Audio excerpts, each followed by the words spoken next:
नमस्कार मित्रों, मैं विकास शाक्य एक बार फिर से आप सबका स्वागत करता हूं अपने चैनल पर। और आज हम डिस्कस करेंगे योग विज्ञान, जो कि स्वामी विवेकानंद जी के द्वारा दिया गया व्याख्यान है। और उस पुस्तक के 9वें अध्याय को हम डिस्कस कर रहे हैं, जिसमें सांस लेने की प्रक्रिया के बारे में समझाया गया है कि सांस लेने की जो प्रक्रिया है वो कितनी इंपॉर्टेंट है।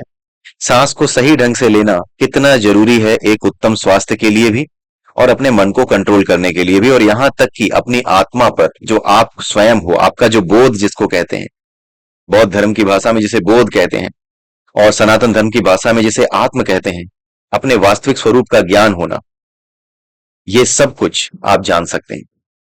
ये क्यों होना चाहिए, ये सब चीजें हम बाद में डिस्कस कर लेंगे और पहले भी डिस्कस कर चुके हैं। कुछ लोग पूछते हैं कि आखिर में ये सब करना क्यों है, आराम से पैसे रुपए कमाओ, क्या दिक्कत है, पगला वगला गए हो क्या। कुछ इस तरह की बातें जो है सुनने को मिलती है कि पता नहीं क्यों करना है, ये क्यों सांस को कंट्रोल करना है। आराम से जियो, सांस निकल जाएगी, एक दिन काम खत्म हो जाएगा।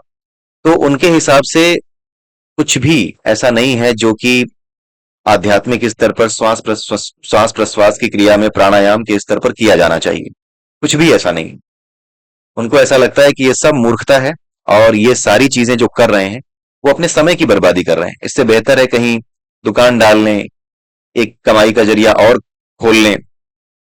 तो वो बातें ये नहीं समझ पाते कि जब आप इन चीजों को कंट्रोल करने लगोगे तो बाकी चीजें अपने आप कंट्रोल होने लगेंगी।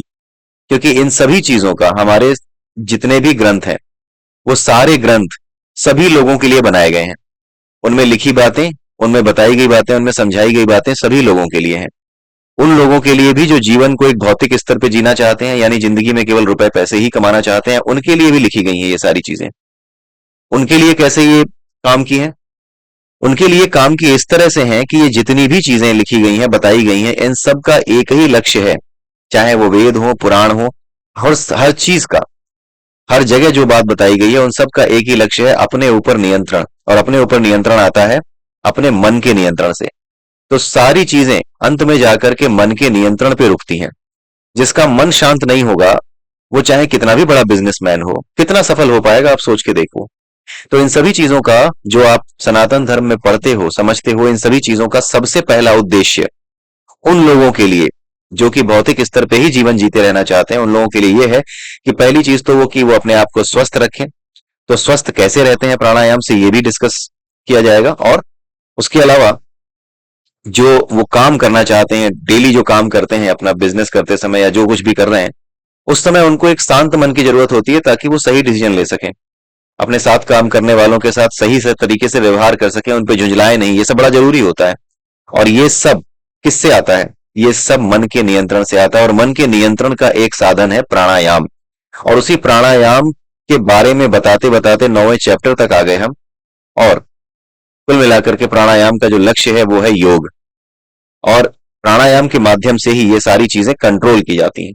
प्राणायाम के माध्यम से आप मन को कंट्रोल में कर सकते हैं। तो सारी की सारी प्रक्रिया ही मन के कंट्रोल की है।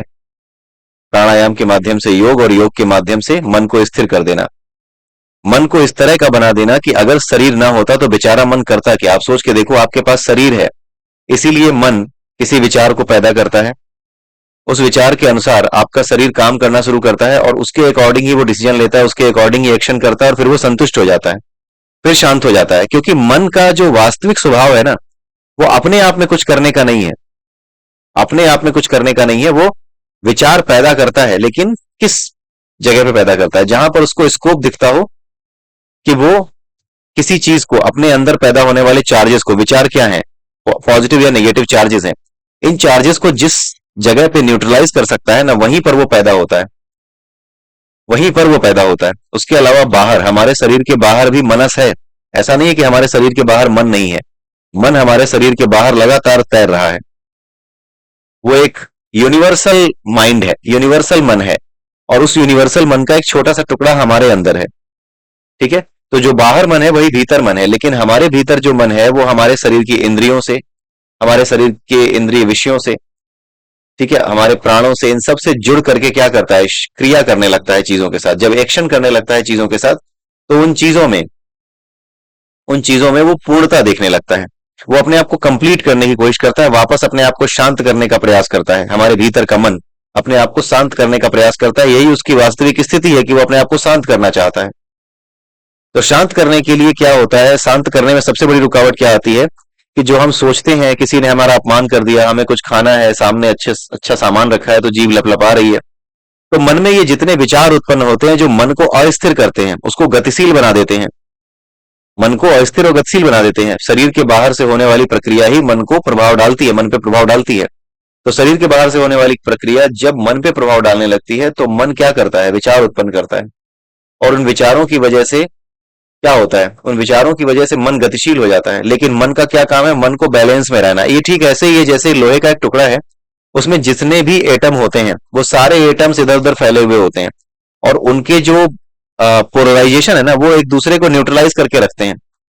लोहे में भी चुंबकत्व होता है, उसमें भी मैग्नेटिज्म होता है, लेकिन जितने भी एटम्स हैं उन सब में मैग्नेटिज्म होता है। जितने भी एटम्स हैं किसी भी चीज के अंदर, जितने भी एटम्स होते हैं वो सब मैग्नेटाइज्ड होते हैं। लेकिन उनकी पोलैरिटी एक दूसरे की पोलैरिटी को क्या कर देती है, काट देती है, एक दूसरे की पोलैरिटी को खत्म कर देती है, जिसकी वजह से वो लोहा जो है अपने आप में चुंबक नहीं होता। उसी तरीके से मन को आप समझ सकते हैं कि मन जो है अपने आप में कुछ नहीं कर रहा होता, मन जो है अपने आप में कुछ नहीं कर रहा होता, लेकिन जब ये एक शरीर में आता है तो पोलैरिटी एक तरफ को जाने लगती है। ठीक वैसे ही जैसे चुंबक के सामने जब आप लोहे को रखो तो वो भी चुंबक की तरह बिहेव करने लगता है। उसी तरीके से जब ये मन का टुकड़ा जब हमारे शरीर में आता है तो ये छोटा सा टुकड़ा क्या होता है, जिसका स्वभाव है कि वो शांत ही रहेगा, लेकिन वो क्या करने लगता है, वो सीधा होने लगता है, उसकी पोलैरिटी एक डायरेक्शन में जाने लगती है। जब एक डायरेक्शन में जाती है तो वो चलने लगता है। चलना उसका क्या है, विचार उत्पन्न करना। जिस तरह से बाहर से रिएक्शन आ रहे हैं उस तरीके के विचार उत्पन्न करना अपनी प्रकृति के अनुसार। कुत्ते के अंदर जो विचार हैं वो दूसरे तरीके उत्पन्न होंगे, सुअर के अंदर विचार दूसरे तरीके के उत्पन्न होंगे, आपके अंदर विचार दूसरे तरीके के उत्पन्न होंगे। तो जैसा मन तो वही है, सबके भीतर वही एक मन है, लेकिन जैसा शरीर ग्रहण कर सकता है, इनपुट्स जैसे शरीर को मिल सकते हैं, जिस तरह का इनपुट शरीर को मिल सकता है उसी के अकॉर्डिंग मन जो है क्या करेगा, मन उसी के अनुसार गतिशील होगा और उसी तरह की चीजों की इच्छाएं करेगा। और इच्छाएं इसलिए करेगा ताकि जल्दी से तुम्हारे पास जो शरीर है ना, जल्दी से उन इच्छाओं को न्यूट्रलाइज करके उसको शांत कर सको। तो आपका मन शांत होने के लिए बेचैन रहता है, आप उसे शांत रखते नहीं हो। कुल मिला के चीजें ये है, ये सबके लिए ट्रू है, मेरे लिए, आप सबके लिए। लेकिन बात यह है कि इसकी शुरुआत कैसे होती है, इसकी शुरुआत होती है अवेयरनेस से। यानी जब आप जान जाते हो सच को कि ऐसा है, जब आप सच को जान जाते हो ऐसा है और आप अवेयर रहते हो कि हाँ ऐसा मेरे साथ हो रहा है। आपको गुस्सा आया, गुस्सा कर दिया, नो वरीज, लेकिन आपको इतना अवेयर रहना चाहिए, इतना अभ्यास करना चाहिए अवेयर रहने का कि हाँ यार मुझे गुस्सा आ रहा है। आपको कुछ करना नहीं है, आपको यह भी नहीं सोचना है कि यार ये गलत है, गलत सही सोचना ही नहीं है। अगर गुस्सा आ जाए तो गलत सही से पहले यह सोचना है कि आपको गुस्सा आया है, आपको अवेयर रहना है कि आपने गुस्सा किया, और यह याद रखना है कि आपके प्राणों में, आपके मन में हलचल हुई, और उस हलचल का कारण कोई और नहीं है, वो केवल बाहर से आने वाले इनपुट्स हैं। जैसे ही इस पूरी की पूरी प्रोसेस को आप ध्यान में लाओगे ना, वैसे ही आप देखोगे कि आपका गुस्सा अपने आप शांत हो गया। जैसे ही आप किसी चीज को देखना शुरू करते हो ना, वैसे ही वो सारी चीजें क्या हो जाती हैं, शांत होना शुरू हो जाती हैं। ये जितने विचार हैं, ये जितने प्रकृति के तत्व हैं जो आपको परेशान करते हैं, आपके मन को अस्थिर करते हैं, ये कुछ और नहीं है, इन्हीं को कबीरदास जी ने चोर कहा है। कबीरदास जी ने इनको चोर कहा है। अगर आप कबीरदास जी की साखी पढ़ें तो उन साखियों में एक जो है दोहा आता है। उनमें एक दोहे में क्या कहा गया है कि मुसाफिर तुम जागते रहना, घर में चोर आवेगा। जागते रहने का मतलब यही है जो मैं आपको बता रहा हूं ना, जो मेरे मुंह से अभी निकला कि अवेयर रहना है, ये जागते रहने का प्रतीक है जो कबीरदास जी ने कहा है। घर में चोर आवेगा, उस चोर पे नजर रखनी है। जागते रहना मुसाफिर, घर में चोर आवेगा। इसका मतलब है कि जो विचार हैं वो हमारे भीतर पैदा होंगे, और कैसे पैदा होंगे, जब चोर आएगा। चोर यानी बाहर से होने वाले एक्शंस, किसी ने गुस्सा दिला दिया, किसी ने इरिटेट कर दिया, ये बाहर से होने वाले एक्शंस हैं और यही चोर हैं। क्रोध का भाव, घृणा का भाव, द्वेष का भाव, ये सब के सब क्या है, चोर हैं। और अगर चोर कहा गया है तो उसका कारण है। जैसे घर में अगर कोई चोर घुसता है, आप अपने घर में लेटे हो और आपको पता ही ना हो कि चोर घुसा है, या फिर चोर कुछ गिरा दे, घर में रसोई में कुछ गिरा दे और आपको लगे कि होगी बिल्ली, तो चोर भी संतुष्ट है, आप भी संतुष्ट हो। अगर आप अवेयर नहीं हो कि चोर हो सकता है, या चोर है जाके देख तो लूं कि चोर तो नहीं है, तो चोर भी खुश है, आप भी खुश है, आराम से सोइए, अगले दिन सामान लेके गायब हो जाएगा वो। लेकिन अगर आप अवेयर हैं और आपको लगता है नहीं यार एक बार देख लेना चाहिए, क्या पता बिल्ली ना हो, कुछ और हो। और जैसे ही आप ये सोचेंगे और जैसे ही आप कदम बढ़ाएंगे किचन की ओर, जहां पे आपको बर्तन खटकने की आवाज आई, वैसे ही चोर भाग जाएगा। या फिर आप अपनी पत्नी से, अपने घर में किसी से कहेंगे, लगता है कोई घुस आया है क्या। इतना सुनते ही आप तीसरे चौथे कमरे में होंगे, और अगर इतनी बात उसने सुन ली चोर ने, क्योंकि चोर अपने कान बिल्कुल खड़े करके रखता है, तो कान जब उसके खड़े रहते हैं तो वो ध्यान रखता है कि यार क्या बात हो रही है। तो जैसे ही उसको ये जरा सी भी आवाज पड़ेगी कान में, वैसे ही वो भाग जाएगा। तो चोर जो है वो देखने से ही, विचार करने से ही, अवेयर रहने से ही भागते हैं। उसी तरीके से ये जितनी भी चीजें हैं, कबीरदास जी ने इन सभी चीजों, कबीरदास जी को साधारण व्यक्ति मत समझिएगा, उन्होंने जो बातें कही है ना, बड़े ही गहरे अनुभव से कही हैं। और जैसे ही आपको यह आभास होगा, जैसे ही आपको अवेयरनेस होगी कि आपके मन में चोर घुसा है, आपके शरीर के माध्यम से मन में चोर घुसने का प्रयास कर रहा है, जो विचार नाम की चीजों को अब निकाल निकाल के फेंकेगा, चुरा के ले जाने की कोशिश करेगा, ठीक है, उनको उपद्रव, उनके साथ उपद्रव करेगा। मतलब इनको तो आप डकैत समझो, जो बाहर से आ रहे हैं। चोर तो चोर होता है, लेकिन इसकी चोर से संज्ञा दी गई है। कबीरदास जी ने चोर ही बोला है, ताकि अवेयरनेस का महत्व समझ सकें आप, अवेयरनेस का क्या इंपॉर्टेंस है उसे समझ सकें। तो आप अवेयरनेस का इंपॉर्टेंस समझिए, और यही आज के इस वीडियो में और आज के इस चैप्टर के इस पार्ट में समझाया भी गया है, अवेयर रहना। ठीक है, इसीलिए मैंने इतनी लंबी कहानी आपको सुनाई। तो जब भी आपको लगे कि हाँ आपको क्रोध आ रहा है, जो भी आ रहा है, इसका अभ्यास कीजिए कि हाँ जैसे ही कुछ होगा वैसे ही आपको देखना है अपने आप को, और इस पूरे के पूरे प्रोसेस को याद रखना है। वैसे ही सोचना शुरू कर देना है कि देखो मुझे गुस्सा आ रहा है, इसका मतलब बाहर से देखो ये आया और इसने मन के साथ मेरे कुछ खुराफात की होगी। मन जो है, जो शांति से पड़ा था, वो अब अशांत हो गया है, और वो शांत होना चाहता है। इसी वजह से वो चाहता है कि मैं कोई एक्शन लूं। जैसे किसी ने मुझे गुस्सा दिलाया तो मन कर रहा है लोग पकड़ के धो दूं, धोते ही मन को शांति मिल जाएगी, आह मजा आ गया, तब सही कर दिया, ज्यादा बोल रहा था। ये होता है। तो मन का डिफॉल्ट नेचर ही है शांत रहना। जैसे ही बाहर से आने वाले एक्शन से आप मन को अशांत कर देते हो, उन एक्शंस को, उन चोरों को अपने भीतर आने देते हो। कैसे आने देते हो? अवेयर नहीं रहते हो। अवेयरनेस और प्राणायाम के माध्यम से। ऐसा नहीं है कि अवेयरनेस ऐसे आ जाएगी, इसको इतना आसान मत समझिएगा कि आपको गुस्सा आएगा और आप उस समय तुरंत सोचने लग जाएंगे मेरे कहने से या किसी के भी कहने से। आप नहीं सोच पाएंगे, इतना आसान नहीं है ये कि गुस्सा आया, अच्छा अच्छा कुछ पढ़ा था, रुको, अच्छा ये देखो, ऐसे ये हो ही नहीं पाएगा। आप पहले उसको धो दोगे या पहले आप अपना जवाब दे दोगे उसको। इस चीज से बचने के लिए कि आप ये ना करो, बल्कि अवेयर हो जाओ, अवेयर रहने का अभ्यास हो, उसी के लिए प्राणायाम और योग जैसी विधियां बताई जाती हैं। उसके माध्यम से आप इन्हें कंट्रोल कर सकते हो। ये सारी चीजें बताई गई हैं। ये हमारे शास्त्रों की महानता है। आप सोच के देखिए कि कितनी बड़ी बड़ी चीजें जो मानव मस्तिष्क पे काम करती हैं, मानव मन पे काम करती हैं। होगा कुछ ऐसा कहीं संसार में? मैंने देखा तो नहीं है, लेकिन निश्चित रूप से इससे ज्यादा या इससे कम, बहुत अच्छा अगर कुछ होगा तो इससे ज्यादा नहीं होगा, इससे कम भी नहीं होगा। संसार में कहीं और भी अगर कुछ होगा जो कि मन पे काम करने के बारे में बताता होगा, तो इसी स्तर की चीज होगी। ठीक है, अब आइए देखते हैं पार्ट 3 को। जो कुछ बताना था वो इस चैप्टर का हो चुका है। मैं चैप्टर का कह रहा हूं, इस आज के पार्ट का हो चुका है। बस इसको एक अलग तरीके से जो है, अभी जितने पॉइंट्स यहां लिखे हैं उनको हम रिवाइज कर लेते हैं। यहां पर यह बताया जा रहा है कि सगुण ईश्वर, यानी कि जो दिखाई देने वाला ईश्वर है, वो सबकी समष्टि है। सबकी समष्टि का मतलब क्या है? जितनी भी चीजें, मन, प्राण, शक्ति, जड़, ये सारी चीजें जो अभी तक हमने पढ़ी हैं, इन सबको मिला करके सगुण ईश्वर बना है। और अगेन, क्योंकि ये इन सब चीजों को मिला करके बना है, तो ये सारी चीजें उसके भीतर शांत रहती हैं। वो इन सब से बना है, वो इनका टुकड़ा नहीं है, वो पूर्ण है। इसलिए वो क्या है कि छोटे से टुकड़े में फंसा हुआ नहीं है, वो पूरा का पूरा टुकड़ा ही है। क्योंकि हर टुकड़ा अपने आप को बैलेंस, हर टुकड़ा इस तरीके से अरेंज है पूरी दुनिया में कि पूरी दुनिया बैलेंस्ड है। ठीक उसी तरीके से जैसे लोहे के टुकड़े के अंदर सारे एटम्स बैलेंस्ड रहते हैं, उसी तरीके से जो सगुण ईश्वर है वो इन सब की समष्टि है।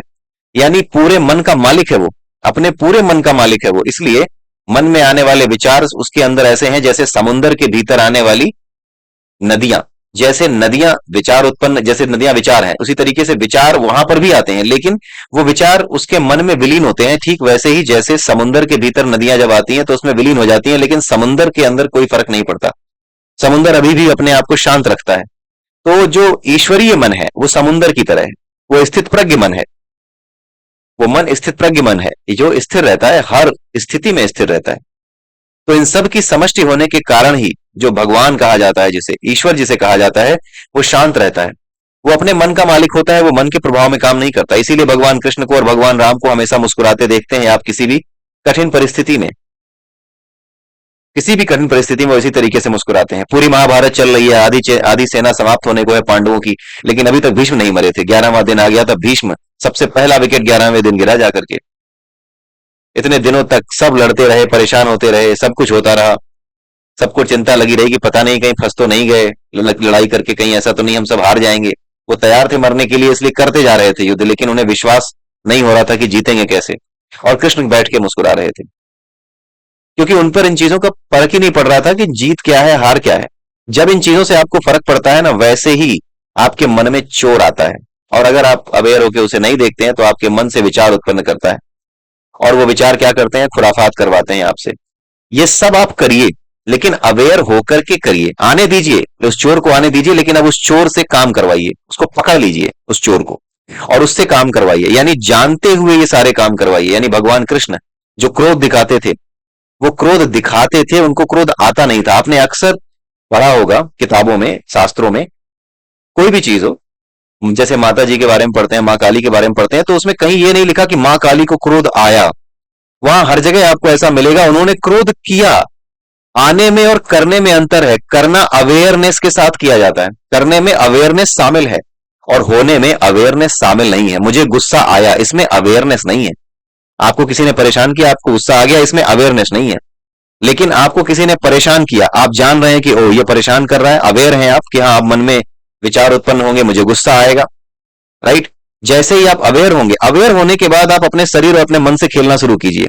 अब आप जानबूझ करके एक एक्टर बन जाइए। जैसे बच्चे गलती करते हैं, ठीक है, तो आप उनके दुश्मन तो नहीं होते, आप ये तो नहीं चाहते कि हाँ उससे घृणा करने लगे, आप उसको पीट पाट के बराबर कर दें, ऐसा तो नहीं चाहते। आप उन्हें सुधारने के उद्देश्य से पीटते हैं, उन्हें डांटते हैं। कुछ लोग पीटते भी हैं, पीटना हालांकि अब ये डिबेटेबल है कि मारना पीटना बच्चों को ठीक है या नहीं, राइट, लेकिन हाँ कहीं से ठीक लगता नहीं है, क्योंकि विचारों के माध्यम से अगर इन चीजों को हम समझें, जो चीजें हमारे शास्त्रों ने समझाई हैं, तो अपने आप हम जो है बिना किसी प्रकार की शारीरिक हिंसा के भी बच्चों को या किसी को भी सुधार सकते हैं, ठीक है। तो जब आप बच्चों पे गुस्सा करते हैं, तो गुस्सा करते हैं, आपको गुस्सा आता नहीं है। आता भी है अगर, तो आप अवेयर रहते हैं। इस तरीके से नहीं मारते हैं कि बच्चे को बहुत ज्यादा चोट पहुंच जाए, इस तरीके से नहीं डांटते हैं कि बहुत ज्यादा उसको मानसिक रूप से असर हो जाए, आप एक समय पे आके रुक जाते हैं। लेकिन कोई दूसरा हो तो आप चाहते हैं कि इसके तो चिथड़े उड़ा दूं, इतना बोलूं कि रात को सो ना पाए, इतना बोलूं कि ये कुछ ना कहीं डूब के ही मर जाए। तो दोनों में अंतर होता है, क्योंकि बच्चे के साथ कुछ कहते हुए आप अवेयर रहते हो। तो यही अवेयरनेस इज द की, यही अवेयरनेस की है, ठीक है। तो सगुण ईश्वर केवल सबकी समष्टि है, जो सबको न्यूट्रलाइज करके रखता है, इसी वजह से वो शांत रहता है।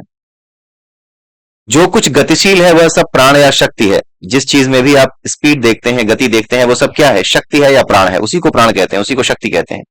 गुरुत्वाकर्षण एक शक्ति है, वह प्राण है। मन से ही सब संभव हो पाता है। हमारा मन विश्व मन का एक छोटा सा टुकड़ा है, जो प्राण के साथ मिलकर अपनी प्रकृति से शरीर क्रिया जारी रखता है और अपने विचार की सृष्टि करता रहता है। ये सब हमने समझ लिया, ठीक है। सब और फैले प्राण। अब देखिए, बाहर भी प्राण है, भीतर भी प्राण है, लेकिन बाहर के प्राण क्या है, किसी शरीर के भीतर नहीं है। बाहर के प्राण बस बाहर ही हैं, इसलिए वो क्या है, वो न्यूट्रलाइज वे में अपनी नेचुरल स्पीड से चलता है। लेकिन जो प्राण हमारे भीतर हैं, वो नेचुरल स्पीड से नहीं चलते, क्योंकि हमें असर पड़ता है। किसी ने कुछ कह दिया तो हम पे असर होता है, किसी ने हमारा अपमान कर दिया तो हम पे असर होता है, हमें किसी पे गुस्सा आता है। इस वजह से हमारे प्राणों की गति बदल जाती है। आपने देखा होगा, अगर आपको गुस्सा आ रहा हो और फिर उस समय अगर आप अपने सांसों की गति को देखें, तो वो तेज होती है, वो नेचुरल नहीं होती। नेचुरल गति क्या होती है प्राणों की, जो बच्चे सांस लेते हैं ना, वो प्राणों की नेचुरल गति है, वो श्वास की नेचुरल गति है। श्वास, जो सांस जिसको कहते हैं, वो एक गाड़ी की तरह, उस गाड़ी में बैठी हुई सवारी ही प्राण है। तो श्वास और प्राण दोनों साथ आते हैं। श्वास जो है प्राण को लेकर अंदर आती है, और श्वास ही प्राण को लेकर के बाहर जाती है। यानी वो गाड़ी है जिस गाड़ी में बैठ के प्राण आता है और अपना काम करके शरीर के बाहर चला जाता है, ठीक है। तो जो सबोर फैला हुआ प्राण है, उसको, क्योंकि शरीर में नहीं, हमारे बाहर जो प्राण है वो क्या है, शरीर में नहीं है, तो वो अपनी नेचुरल गति से चल रहा है। हमें भी शरीर में प्राण नेचुरल गति से ही चलता हुआ मिला था जब हम बच्चे थे। लेकिन जैसे ही हमारे मन में विचार उत्पन्न हुए होने लगे, हमारा शरीर बढ़ने लगा, हमारे शरीर को मान अपमान ये सारी बातें समझ में आने लगी, तो उसके बाद क्या हुआ, हमारे शरीर में भीतर जो प्राण है ना, उन प्राणों की गति को हमने बदलना शुरू कर दिया, ठीक है। जिसकी वजह से हमारी उम्र, प्राणों की जो वास्तविक गति है, जब वो सही नहीं रहती, तो हमारी उम्र, हमारे सभी तत्वों की उम्र, क्योंकि प्राण से ही हर तत्व को, हर एक चीज को ऊर्जा मिल रही है, चाहे वो कोई भी चीज हो, हमारी लिवर हो, हमारा किडनी हो, हमारा हार्ट हो, हर चीज को क्या है, प्राण ही तो चाहिए, हर चीज को ऑक्सीजन ही तो चाहिए। अगर ऑक्सीजन मिलना बंद हो जाती है, भाई हार्ट फेल क्यों होता है या फिर गुर्दे फेल क्यों होते हैं? जब कोविड था तो उस समय गुर्दे फेल क्यों हो रहे थे, किडनी फेल क्यों हो रही थी, किसी का हार्ट फेल हो जाता था, किसी की किडनी, क्योंकि ऑक्सीजन बॉडी में कम हो जाता था। वही प्राणवायु जो ऑक्सीजन कही जाती है वो शरीर में कम हो जाती थी, जब वो कम हो जाती थी तो खत्म। तो जैसे ही हम अपने शरीर के अंदर जो प्राण है, जब उनको कंट्रोल वे में चलाने के बजाय, यानी कि जिस जो उसकी नेचुरल स्पीड है उस स्पीड से चलाने के बजाय हम बाहर की चीजों से प्रभावित होकर के उस प्राण की गति को बढ़ाना घटाना शुरू कर देते हैं, उसको अनियमित कर देते हैं, इरेगुलर कर देते हैं, तो फिर हमारे शरीर के बाकी अंगों को भी दिक्कत होने लगती है। कभी तो प्राण अच्छे से आ रहे हैं, कभी तेजी से आ रहे हैं। जैसे अगर नदी के किनारे आप बैठे हैं, समुद्र के किनारे, उसकी लहरें आ रही हैं, कभी एक लहर हल्की सी आए, कभी एक लहर बहुत तेज आए कि आप जो है छपाक से गिर जाए पीछे की ओर, धक्का लगे आपको, आप चैन से ना बैठ पाए, तो आपको क्या लगेगा? आप वहां रहोगे? कुछ देर तक तो आप आनंद लोगे, उसके बाद कहेंगे नहीं यार, ये कभी हल्की लहर आ रही है, कभी तेज लहर आ रही है, कहीं गिर गिरा ना जाए, चलो निकलो यहां से। उसी तरीके से हमारे शरीर के सभी अंग भी धीरे धीरे करके कहते हैं चलो निकलो यहां से। हर एक शरीर का अंग कमजोर होना शुरू होता है, उसके साथ बाकी जुड़े हुए अंग कमजोर होना शुरू होते हैं, और अंत में शरीर कमजोर होना शुरू होता है। फिर प्राण कहते हैं निकलो यहां से, और फिर आपका जीवन समय से पहले समाप्ति की ओर चला जाता है। इसीलिए प्राणायाम आयु बढ़ाने का, उम्र बढ़ाने का एक तरीका है। तरीका भी नहीं है, बेसिकली हो जाता है ऐसा, उसका लक्ष्य तो कुछ और है, ये अपने आप हो जाता है। कुछ लोग कहते हैं, कुछ लोग प्राणायाम करने वाले भी थे, विवेकानंद जी थे, वो तो 40 की उम्र में ही मर गए, जिनकी किताब पढ़ रहे हो। कुछ लोग ये भी कह सकते हैं बड़ी बात कर रहे हो, ये तो 40 की उम्र में ही मर गए, ये क्यों नहीं बचा पाए अपने आप को? तो भाई देखो, शरीर की क्रिया, उसमें प्राणायाम की क्रिया और शरीर, ये दोनों चीजें साथ चलती हैं। शरीर में होने वाली किसी भी तरह की बीमारी जो बाहर से आ गई, किसी वजह से आ गई हमारे भीतर, वो अगर आ गई है तो वो हमारे शरीर को प्रभावित करने लगती है। जब वो शरीर को प्रभावित करती है तो हमारा प्राण प्रभावित होने लगता है। दोनों तरफ से चीजें चलती हैं। शरीर में कोई समस्या होने के बाद प्राण को असर पड़ता है, प्राणों में समस्या होने के बाद शरीर को असर पड़ता है। ठीक है, तो विवेकानंद जी को पेट में फोड़ा हो गया था। वो फोड़ा जो है वो एक भौतिक रिएक्शन है, एक फिजिकल रिएक्शन की वजह से, chemical reaction, physical chemical reaction की वजह से, फिजिकल एलिमेंट्स की सहायता से जो केमिकल रिएक्शन होते हैं, वो पेट में फोड़ा उन्होंने पैदा कर दिया। उसका कारण कुछ भी हो सकता है, कुछ गलत खा लिया या सिगरेट पीते थे वो, ठीक है, कुछ भी हो सकता है उसका कारण। लेकिन शरीर के ऊपर घाव लगना ये प्राणायाम पर डिपेंडेंट नहीं है। ऐसा थोड़ी है कि आप प्राणायाम नहीं करते हो तो ऊपर से गिरोगे तो हड्डी नहीं टूटेगी। भाई शरीर का जो लक्ष्य, शरीर का जो लक्षण है वो तो वैसा ही रहेगा ना। आपको चक्कू कोई मारेगा तो ऐसा थोड़ी है कि प्राणायाम कर चुके हो, सिद्ध हो चुके हो तो कटेगा नहीं, कटेगा। वैसे ही शरीर के अंदर होने वाली प्रक्रियाएं, जैसे बाहर से शरीर कट जाता है, वैसे कभी कभी अंदर से शरीर में फोड़े हो जाते हैं। शरीर में अंदर से कभी कभी कटाव हो जाता है, रिसाव हो जाता है, खून का कुछ होने लगता है, जिसको इंटरनल ब्लीडिंग या कुछ भी कह सकते हो, कैंसर कह सकते हो, ट्यूमर कह सकते हो, कुछ भी हो जाता है। राइट? तो जो शरीर के साथ होने वाले रिएक्शन है, उन रिएक्शंस का प्राणों पर असर पड़ता है और प्राणों का इन पर असर पड़ता है। दोनों तरफ से ये चीजें चलती हैं, लेकिन ये दोनों चीजें आपस में इंडिपेंडेंट है। ऐसा नहीं है कि प्राणों की वजह से आपके शरीर में कोई रोग नहीं होगा या आपके दिमाग में ब्लड का कोई क्लॉट नहीं जमेगा। भाई वो फिजिकल चीजें हैं। बात कर रहे हैं हम उन चीजों की जो सूक्ष्म है, जो स्मॉल है, इन्फिनिटिसिमल है, बहुत छोटी है, प्राण है, हम उसकी बात कर रहे हैं। राइट?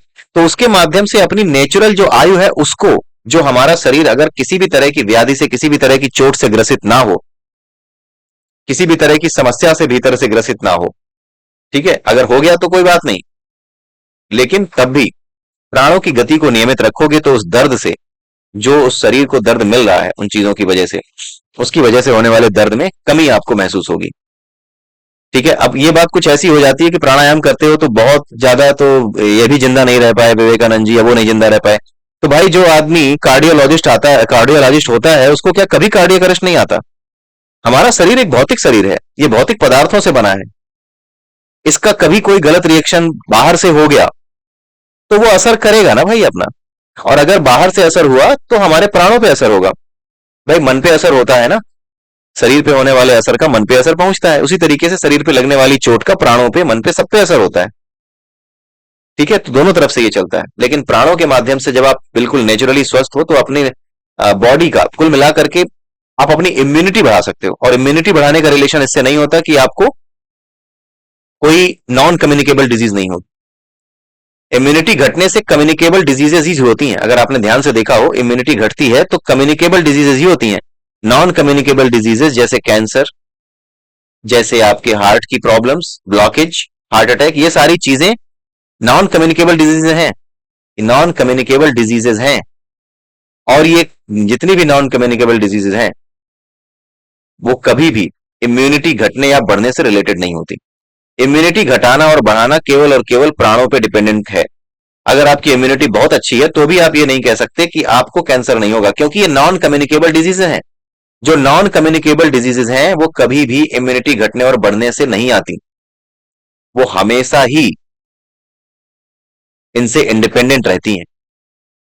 जिनका संबंध प्राणों से है, जिन चीजों का संबंध प्राणों से है, जैसे हवा के माध्यम से जो चीज फैलती है जो कि कम्युनिकेबल होती है, बस वही चीज प्राणों के माध्यम से, श्वास के माध्यम से फैलती है, वही कम्युनिकेबल डिजीज होती है। जैसे ही कोविड था, वो कम्युनिकेबल डिजीज थी। ठीक है।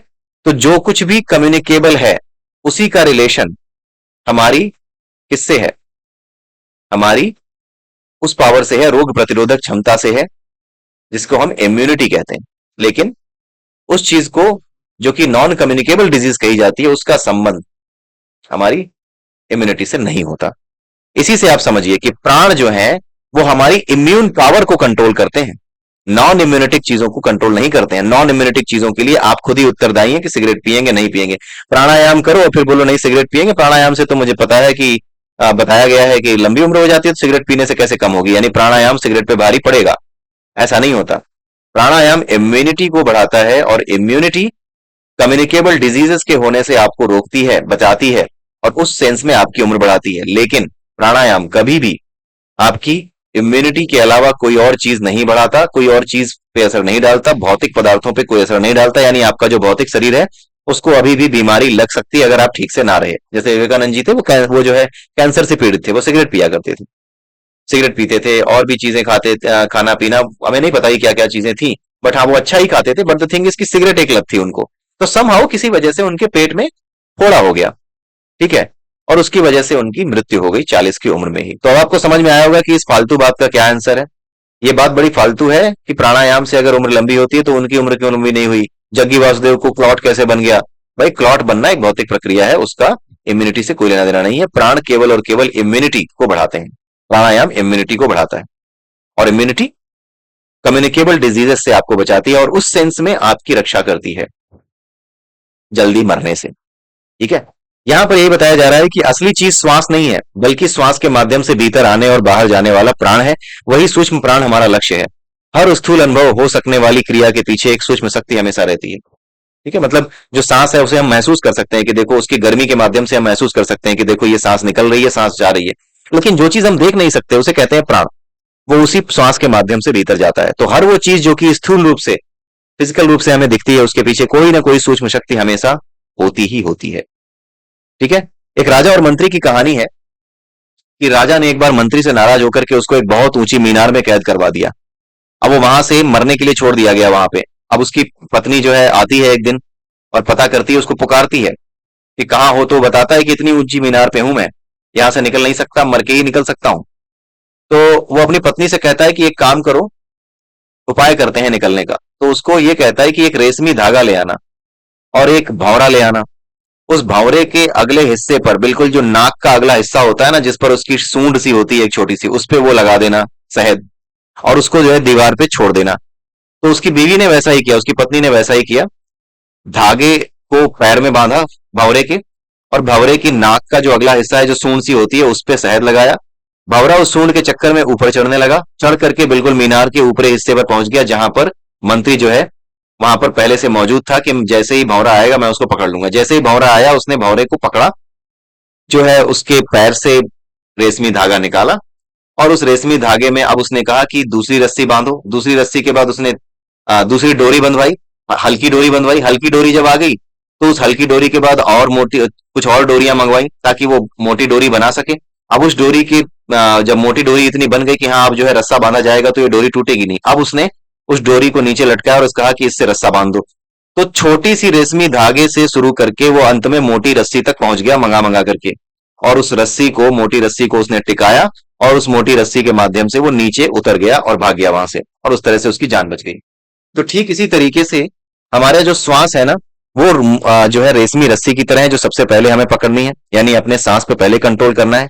सांस पे कंट्रोल होते ही नाड़ी पे कंट्रोल हो जाएगा, नाड़ी नाम की धागे पे कंट्रोल हो जाएगा, नाड़ी पे कंट्रोल होते ही विचार नाम के मोटे धागे पे कंट्रोल हो जाएगा, और विचार नाम के मोटे धागे पे कंट्रोल होते ही रस्से पे, जो प्राण नाम का रस्सा है, उस पे कंट्रोल हो जाएगा। यहां तक कि प्राणायाम के माध्यम से, श्वास के माध्यम से आप अपने प्राणों से होते हुए अपने आत्मा तक पे, अपने अपने वास्तविक अंश पे, जो आप जिस चीज का आप अंश हो, आत्मा, अपने उस वास्तविक स्वरूप तक को कंट्रोल कर सकते हो, आप उस तक पहुंच सकते हो। प्राणायाम के माध्यम से वो अनुभव हो सकता है जो साधारण रूप से हम नहीं हो साधारण रूप से हमें नहीं होते।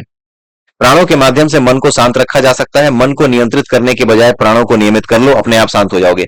यहां पर ये कह रहे हैं, सेकंड लास्ट जो लाइन है उसमें उसमें ये बताया जा रहा है कि जब भी आपको मन अपना अशांत लगे तो उसको शांत करने की कोशिश मत करो, मन को शांत करने की कोशिश मत करो, बल्कि अपने प्राणों पे ध्यान दो कि प्राण जो है ना भाई, एक समय ऐसा आता है जब आप किसी पे गुस्सा कर दिए, जब आपने किसी से कुछ कह दिया, आपका किसी झगड़ा हो गया, तो एक समय ऐसा आता है कि आप चाहते हो कि अरे यार आप शांति हो जाए, चैन से खाना खाऊं, चैन से सोऊं, लेकिन वो हो नहीं रहा होता क्योंकि मन अशांत होता है।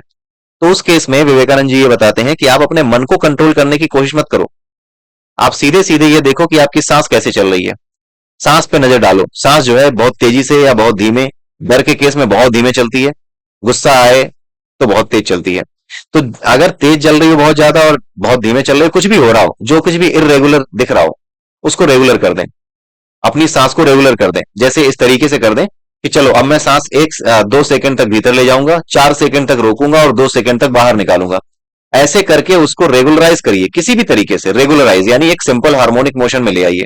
सिंपल हार्मोनिक मोशन क्या होता है? एक ही चीज को बार बार रिपीट करना। तो आप सांस को लीजिए, 2 सेकंड तक भीतर खींचा, 4 सेकंड तक रोका, फिर 2 सेकंड तक बाहर निकाला। किसी भी तरीके से रेगुलराइज कीजिए, जरूरी नहीं है कि 2 4 2, आप 1 2 1 ऐसा भी लिख सकते हैं कि 1 सेकंड तक अंदर लिया, 2 सेकंड तक रोका, 3 सेकंड 1 सेकंड तक बाहर निकाला। ठीक है, लेकिन निकालने और बाहर अंदर लेने और बाहर निकालने की जो समय सीमा है वो सेम होनी चाहिए। 3 सेकंड अंदर लिया तो 6 सेकंड अंदर रखा, फिर 3 सेकंड जो है बाहर निकाला। ऐसे करके इस रेशियो में आप कर सकते हैं। और ऐसा करना क्यों होता है, ऐसे करने से मदद क्यों मिल जाती है? ऐसा करने से आपके प्राण जो है संतुलित हो जाते हैं, क्योंकि हमारे बाहर जो प्राण है ना वो संतुलित है, क्योंकि वो शरीर में नहीं है इसलिए संतुलित है। ये पूरा पूरा का पूरा ब्रह्मांड है ना, बड़ा संतुलित है, और ये सिंपल हार्मोनिक मोशन कर रहा है। तो जब आप सिंपल हार्मोनिक मोशन में आ जाते हो तो आप भी उसके साथ एक हो जाते हो, आप भी शांत हो जाते हो, आप उसके नेचुरल वे में आ जाते हो, नेचुरल प्रोसेस में आप आ जाते हो। ठीक है, तो आप प्राणों पे नजर रखिए, ना कि मन पे। मन भाग रहा है इधर उधर, भागने दो, आप प्राणों को देखो कि प्राण जो है इधर उधर चल रहे हैं, इरेगुलर हैं, उनको रेगुलर कर दो। 2 4 2 इससे आप शुरू कर सकते हो। 2 सेकंड तक भीतर लिया, 4 सेकंड तक रोका, 2 सेकंड तक बाहर निकाला। इस तरीके से आप शुरू कर सकते हो। आप देखिए अपने आप अपने आप को शांत होता महसूस करोगे। यहां तक कि कुछ लोग इतने विद्वान होते हैं, आखिरी लाइन में ये लिखा हुआ है कि कुछ लोग सांसों का ही निरीक्षण करते हुए सारे काम करते हैं। अगर हमारी दाई नाक और बाई नाक में सांस को अगर आप ध्यान से देखें तो कभी दाई नाक चल रही होती है, कभी बाई नासिका चल रही होती है। इसमें से एक ईड़ा है, एक पिंगला है, और जब दोनों बराबर चल रही होती हैं तो वो सुषुम्ना नाड़ी एक्टिव होती है। ठीक है, तो यहां पर यह बताया गया है कि कुछ खास काम, एक सूर्य नाड़ी है, एक चंद्र नाड़ी है। जहां पे मजबूती की जरूरत हो वहां सूर्य नाड़ी जब चल रही हो तब आप काम करें। यानी एक नाक में जब सांस चलती है, दाहिनी नाक में जब चलती है तो कैसे काम करने हैं वो अलग है, बाई नाक में जब सांस चलती है तो कैसे काम करने हैं वो अलग है। एक को सूर्य नाड़ी कहते हैं, एक को चंद्र नाड़ी कहते हैं। ठीक है, चंद्र नाड़ी क्या है, चंद्रमा क्या है, शीतल है। तो जब ऐसे काम करने हो जहां शांति से बैठना हो, पढ़ने जाना हो, तो बाई नाक जब चल रही हो तो कोई किताब लेके बैठे, समझने बैठे। ठीक है, बाई नाक जब चले तो कुछ किताब लेके बैठे, कुछ समझने बैठे, या ध्यान में बैठे, किसी चीज पर विचार करने बैठे। लेकिन ऐसी कोई भी चीज हो जहां पे आपको तेजी चाहिए, स्पीड चाहिए, जैसे क्रिकेट खेलने जा रहे हो और आपको वहां अच्छा परफॉर्म करना ही है, उस केस में आपकी दाई नाक चलनी चाहिए। लेकिन ऐसा होगा कैसे? जरूरी थोड़ी है कि जब क्रिकेट का मैच हो रहा हो तो दाई नाक चल रही हो ना, इसके भी तरीके हैं। आप जबरदस्ती दाई और बाई नाक को अपनी मर्जी से चला सकते हैं। इसके बारे में अगले वीडियो में डिस्कस करेंगे, बहुत लंबा हो रहा है ये। ठीक है, तो देखेंगे अगले वीडियो में कैसे किया जाता है, दाई और बाई नाक को चला करके क्या हासिल किया जा सकता है, कब कौन सा काम करना चाहिए, उसके माध्यम से आप समझ सकते हैं। क्योंकि जब आप तेजी से सांस चल रही हो उसी समय जब दाहिनी नाक चल रही हो, तो दाहिनी नाक क्या है, सूर्य नाड़ी है। ठीक है, दाई या बाई में से कोई एक सूर्य है, वो मुझे देखना पड़ेगा, कंफर्म करना पड़ेगा। एड़ा, पिंगला और सुषुम्ना 3 होती है। तो जब जब सूर्य नाड़ी चल रही हो तो उस केस में आपको तेजी चाहिए, तेजी से करने वाले काम करने चाहिए। खेलने गए, कहीं लड़ने गए, ठीक है, ये सारे काम तभी करने चाहिए। ओके, तो अगले वीडियो में फिर मिलते हैं, तब तक के लिए नमस्कार, बने रहिए मेरे साथ।